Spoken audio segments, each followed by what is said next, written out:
বিএনপির প্রতিষ্ঠাতা ও সাবেক প্রেসিডেন্ট জিয়াউর রহমানের ৪৩তম মৃত্যুবার্ষিকী উপলক্ষে আগামী ২৮ মে থেকে ১১ জুন পর্যন্ত টানা ১৫ দিনের কর্মসূচি ঘোষণা করেছে দলটি।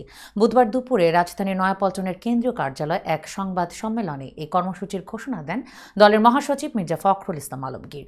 সংবাদ সম্মেলনে মির্জা ফখরুল ইসলাম আলমগীর বলেন, আজকে মহান নেতা, বহুদলীয় গণতন্ত্রের প্রবর্তক ও আধুনিক বাংলাদেশ নির্মাণের মহান পথপ্রদর্শক জিয়াউর রহমানকে স্মরণীয় করে রাখবার জন্য আমরা আগামী ২৮ মে থেকে ১১ জুন পর্যন্ত কর্মসূচি গ্রহণ করেছি।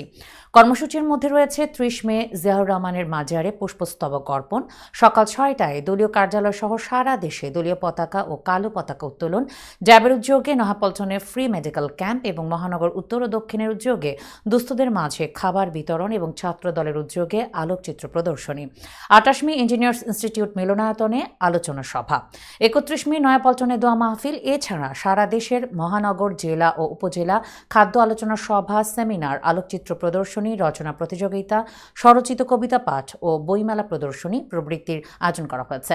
বিএনপির প্রত্যেকটি অঙ্গ সংগঠন আলাদা আলাদা করে কর্মসূচি করবে। মহানগর উত্তর দক্ষিণ প্রতিটি ওয়ার্ডে দুস্থ ও অসহায়দের মধ্যে বস্ত্র ও খাদ্য বিতরণ এবং দোয়া মাহফিল করা হবে।